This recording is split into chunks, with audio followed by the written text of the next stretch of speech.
बीड़ी का धुआं उड़ाते हुए वो कपड़े से मेरी मेज साफ करने लगा और मुझसे पूछा, क्या पिएगा बाबू? मैंने कहा, कॉफी पिएगा।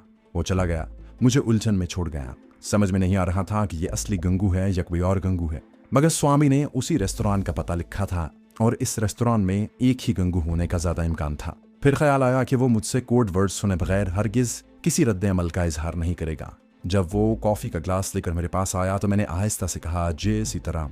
उसने अपना हाथ में पकड़ा हुआ रुमाल जिससे वो मेज साफ करता था नीचे गिरा दिया, उसे उठाने के लिए झुका और रुमाल उठाने के साथ ही कहने लगा, भंडार के पीछे चले जाओ, मैं आता हूँ। ये जुमला उसने हिंदुस्तानी में नहीं बल्कि बड़ी साफ उर्दू में बोला था। मेरी जान में जान आई कि इस परेशानी के आलम में कोई तो अपना साथी मिला। मेरे पास एक पैसा भी नहीं था कि कॉफी का बिल अदा कर सकता। मैंने पहले से सूची हुई स्कीम पर अमल करते हुए कॉफी का ग्लास मुंह के करीब लाकर सूंघा और लड़की को आवाज दी। लड़की की बजाय गंगू आ गया। उसने तेज आवाज में बोला, क्या बोलेगा आप? मैंने कहा, कॉफी में से साबुन की बू आ रही है, मैं नहीं पी सकता, इसे ले जाऊं। गंगू ने तुश होकर कहा, तो फिर दूसरे भंडार में जाओ, साला आ जाता है कहीं से। वो समझ गया था कि मैं खस्ता हालत में हूं और मेरे पास कुछ नहीं है। मैं जल्दी से रेस्टोरेंट से बाहर निकल गया। थोड़ी दूर चलने के बाद एक रास्ता बाएं तरफ जाता था। मैं उस पर से होता हुआ रेस्टोरेंट के अकब में आ गया, जहां एक नाला बह रहा था, जहां अंधेरा था और गंदे पानी की बू फैली हुई थी। मगर मुझे इसी जगह ठहर कर गंगू का इंतजार करना था। एक जगह कचरे का बहुत बड़ा ड्रम पड़ा था। मैं ड्रम की ओट में होकर खड़ा हो गया। 10-15 मिनट गुजर गए। आखिर मुझे एक तरफ से अंधेरे में इंसानी साया अपनी तरफ आता नजर आया। ये गंगू ही था। वो मेरे करीब आकर खामोश खड़ा हो गया। बोला, तुम पीछे किधर से आए हो? मैंने कहा, जहां से हमारे सब लोग आते हैं। वो बोला, किसी का नाम लो। मुझे यकीन हो गया था कि गंगू यही है और ये अपना ही आदमी है। अब वो इस बात की तस्दीक करना चाहता था कि क्या मैं भी उसका आदमी हूँ। मैंने कमांडर शेरवान का नाम लिया तो उसने पूछा, वो कहाँ होता है? मैंने कहा, श्रीनगर की पहाड़ियों में। उसने पूछा, तुम्हें स्वामी जी कहाँ मिले थे?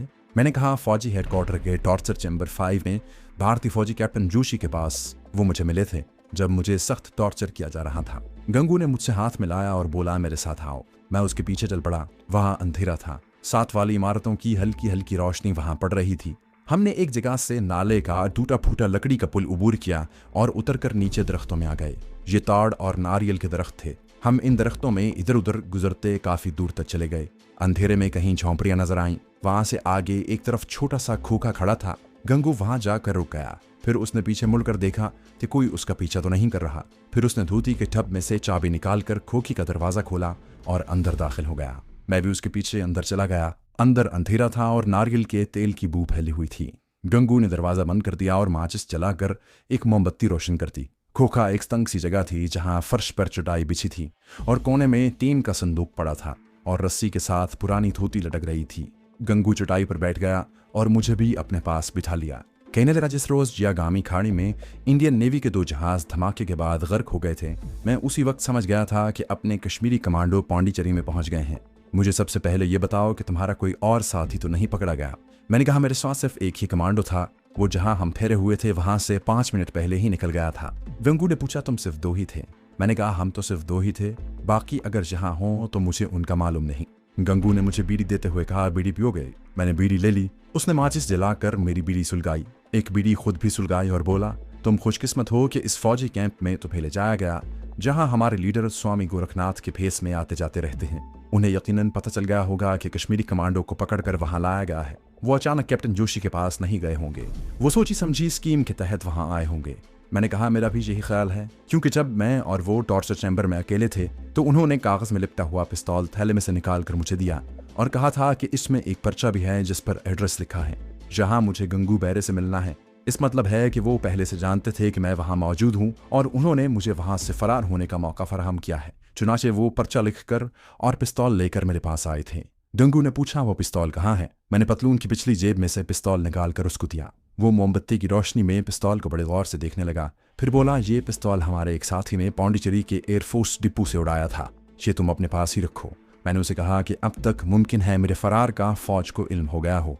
फौज और पुलिस जरूर मेरी तलाश में शहर में निकल आई होगी। मैं जहां से गया तो मेरी चेकिंग भी हो सकती है। ये पिस्तौल मुझे दोबारा गिरफ्तार करवा देगा। गंगू बोला, तुम अभी मेरे पास ही रहोगे। गंगू ने मेरा पिस्तौल लेकर वहीं कोने में संदूक के पीछे कपड़े में लपेट कर छुपा दिया। उसने मुझे अपना असली मुसलमान नाम बताया। गंगू जाने लगा तो बोला, मैं होटल बंद होने के बाद आऊंगा, तुम यहीं रहना, बाहर मत निकलना। वो चला गया। मैं झोंपड़े में ही चटाई पर कुछ देर बैठकर आइंदा क्या करना होगा, कैसे करना होगा, इन बातों पर गौर करता रहा। गंगू काफी देर बाद आया दोस्तों, आगे बढ़ने से पहले आपसे गुजारिश है कि अगर आपने अभी तक इस चैनल को सब्सक्राइब नहीं किया तो इसे सब्सक्राइब कीजिए और वीडियो पसंद आने की सूरत में इसे लाइक, शेयर और कमेंट करके हमें बताइए कि आपको हमारी वीडियो कैसी लगी। तो आइए कहानी की तरफ चलते हैं। वो मेरे लिए कुछ खाने को भी लाया था। मैंने खाना वगैरह खाया।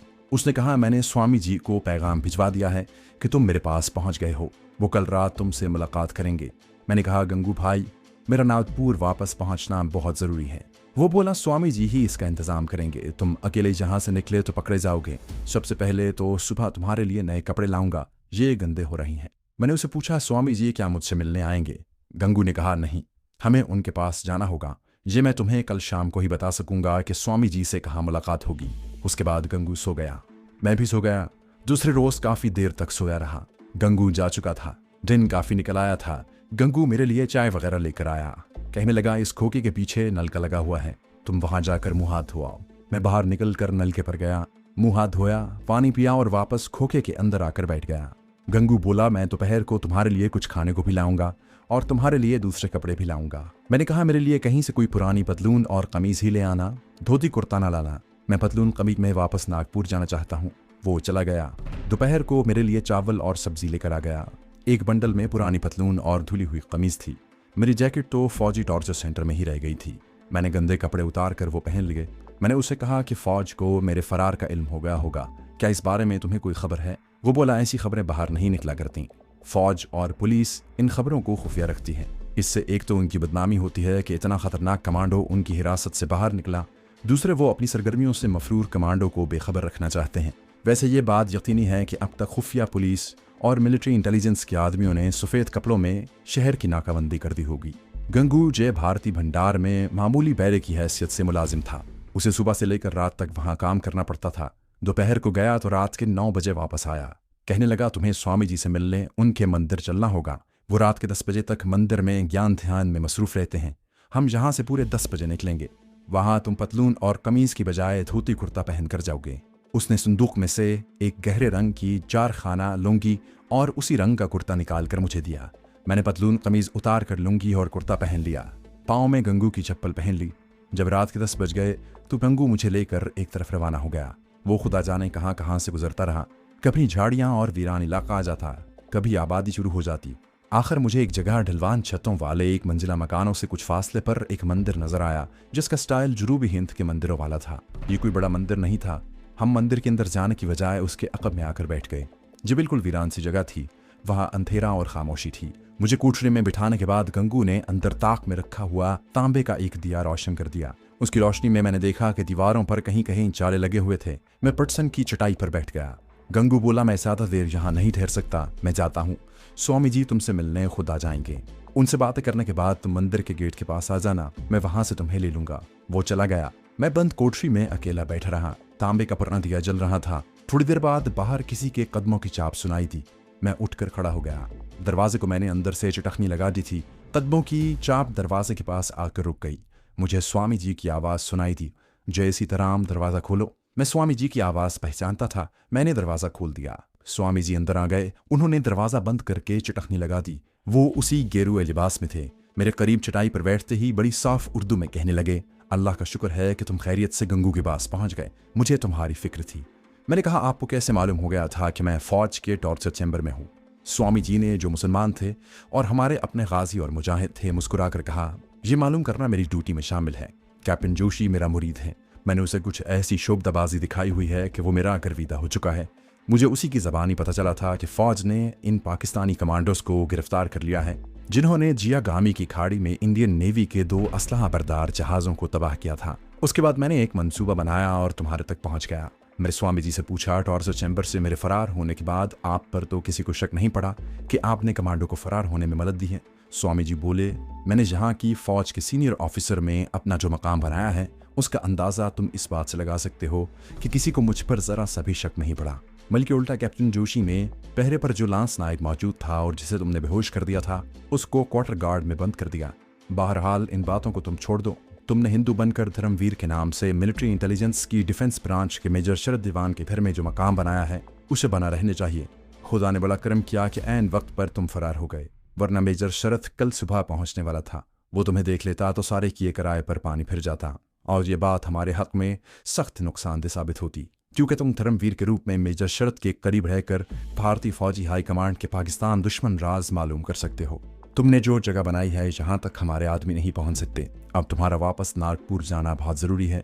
सुबह मेजर शरद दीवान आने वाला था, मगर उन्हें आज सुबह ही तुम्हारे फरार की इतला दे दी गई है और वो पौंडीचेरी नहीं आ रहा। लेकिन उसने नागपुर से ही कैप्टन जोशी के खिलाफ गफलत बरतने के जुर्म में सख्त एक्शन लेने का हुक्म जारी कर दिया है। मैंने कहा, आपके ख्याल में मेरे नागपुर जाने का महफूज तरीका कौन सा हो सकता है? स्वामी जी कुछ सोच कर बोले, मैं कोई ना कोई तरीका निकाल लूंगा, तुम इस मामले में फिक्र न करो। तुम्हें कल इतला पहुंच जाएगी कि तुम्हें यहाँ से किस तरह निकलना चाहिए, क्योंकि इस वक्त रेलवे स्टेशन के अलावा शहर के हर बस स्टॉप और लारियों के अड्डे पर पुलिस और मिलिट्री पुलिस के आदमी मौजूद हैं। ये बड़ी खुशकिस्मती की बात हुई है कि फौजी हिरासत में तुम्हारी कोई तस्वीर नहीं उतारी गई। अगर तस्वीर उतार ली जाती तो तुम्हारे लिए पौंडीचेरी से बाहर निकलना नामुमकिन था। मैंने स्वामी जी से कमांडो औरंगजेब के बारे में पूछा, क्या आपको मेरे साथी कमांडो औरंगजेब के बारे में कोई खबर है? वो पौंडीचेरी की अशरफिया सराय में मेरी गिरफ्तारी से चंद मिनट पहले जुदा हो गया था। स्वामी जी कहने लगे, कमांडो औरंगजेब के बारे में मुझे अभी तक कोई इत्तला नहीं मिली। वो पकड़ा भी नहीं गया। अगर पकड़ा गया होता तो मुझे लाजमी तौर पर इसका इल्म हो जाता। इसका यही मतलब है कि वो पौंडीचेरी से निकलने में कामयाब हो गया है और अब तक कमांडर शेरवान के पास श्रीनगर पहुंच चुका होगा। उसके बाद स्वामी जी उठ खड़े हुए, पहले मैं जाता हूँ, तुम मेरे जाने के 5 मिनट बाद यहाँ से निकलना और जाते हुए ये दिया बुझा देना। तुम्हें क्या करना है इस बारे में कल किसी वक्त तुम्हें बता दिया जाएगा। स्वामी जी दरवाजा खोलकर बाहर निकल गए। उनके जाने के 5-6 मिनट के बाद मैंने दिया बुझाया और कोठरी से निकल गया। मैंने मंदिर का गेट आधी दफा देख लिया था। मैं वहां से सीधा गेट पर गया।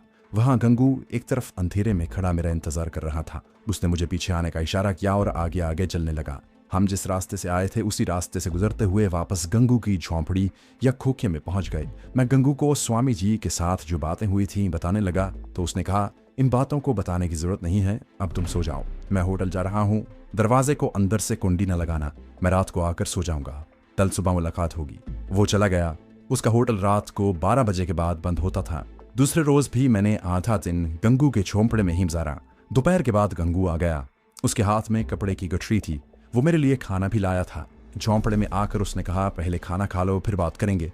मैंने चावल वगैरह जो कुछ वो लाया था खाने लगा। मैं अभी तक लुंगी कुर्ते के लिबास में ही था। मेरी पतलून तमीज जो गंगू मेरे लिए लाया था संदूक में बंद थी। मेरा पिस्तौल भी संदूक के पीछे ही खुफिया जगह पर छुपाया हुआ था। खाना खा चुकने के बाद गंगू ने गठरी खोलकर उसमें से गेरुए रंग का एक लंबा चोला, गेरुए रंग की एक धोती और लंबे लंबे बालों की एक विग और बड़े बड़े मनकों की माला निकालकर मुझे दिखाई और कहा, ये लिबास पहन लो, तुम्हारी पतलून और कमीज अलग थैले में बंद कर देता हूँ। ये कपड़े तुम नागपुर पहुंचकर बाद में पहन लेना। मैंने पूछा, क्या मुझे साधु बनकर नागपुर जाना होगा? वो बोला, हाँ, मगर तुम अकेले नहीं जाओगे। अकेले अगर तुम किसी की हिरासत के राजा बनकर भी जाओ तो भी पकड़े जाओगे। मिलिट्री पुलिस और सिविल पुलिस के खुफिया लोग तुम्हें तलाश कर रहे हैं और तुम्हारी तलाश में टिड्डी दल की तरह शहर में फैले हुए हैं। मैंने पूछा, तो फिर मैं किसके साथ जाऊंगा? गंगू बोला, स्वामी जी तुम्हारे साथ जाएंगे। उन्होंने सिर्फ तुम्हें हिफाजत के साथ नागपुर पहुंचाने का ये इंतजाम किया है कि वो हिंदू श्रद्धालुओं की पूरी एक मंडली लेकर नागपुर के बड़े मंदिर की यात्रा पर जा रहे हैं। तुम भी इन श्रद्धालुओं में शामिल हो जाओगे। इस तरह तुम पर किसी को शक नहीं पड़ेगा और स्वामी जी की वजह से तुम्हारी चेकिंग भी नहीं होगी। ठीक 1 घंटे के बाद पौंडीचेरी से वरंगल जाने वाली गाड़ी चल पड़ेगी। मैंने कहा, इसका मतलब है कि पौंडीचेरी के रेलवे स्टेशन तक मुझे अकेले जाना होगा? गंगू बोला, नहीं। 1 घंटे बाद स्वामी जी अपनी मंडली के साधुओं और दूसरे श्रद्धालुओं को लेकर हमारे होटल के सामने से गुजरेंगे। तुम उस वक्त तक हमारे होटल के बाहर बैठोगे। वहां तुम पर किसी को शक नहीं पड़ेगा। यहाँ साधु लोग आम चलते फिरते रहते हैं। जब स्वामी जी अपनी मंडली को लेकर वहां से गुजरेंगे तो तुम भी उनके साथ शामिल हो जाओगे। ये सारा ड्रामा सिर्फ तुम्हें महफूज तरीके से नागपुर पहुंचाने के लिए खेला जा रहा है। अब जल्दी से ये कपड़े पहनकर अपना हुलिया साधुओं वाला बना लो और मेरे जाने के कुछ देर बाद यहाँ से निकलकर हमारे होटल पहुंच जाना और वहां बाहर एक कुर्सी भी होगी। इस कुर्सी पर बैठ जाना। मैं खुद आकर तुम्हें बड़ी अकीदत से कॉफी का गिलास पेश करूंगा। गंगू के जाने के बाद मैंने धोती कुर्ता उतार कर गेरुए रंग का लंबा चोला और धोती पहन ली। गले में मनकों वाली मालाएं डाली, सर पर लंबे लंबे बालों वाली विग जमा ली और बिल्कुल साधु बन गया। इस हुलिये में मुझे मुश्किल से ही पहचाना जा सकता था। इसके बाद मैंने संदूक में से पतलून, कमीज और बूट निकालकर थैले में डाले और थैला कंधे पर लटका लिया। पिस्तौल मैंने संदूक के पीछे ही पड़ा रहने दिया। इसकी जरूरत नहीं थी। मैं सर से पांव तक साधु बनकर झोंपड़े से निकलकर गंगू के होटल की तरफ चल पड़ा। रास्ते में 1-2 आदमी मिले मगर उन्होंने मेरी तरफ कोई तवज्जो न की। होटल के पास आया तो देखा कि बाहर एक लोहे की कुर्सी पड़ी थी। मैं जाते ही गंगू की हिदायत के मुताबिक उस पर बैठ गया। कोई 1 मिनट बाद गंगू मेरे पास आया। उसके हाथ में कॉफी का गिलास था। कहने लगा, महाराज कॉफी लाया हो।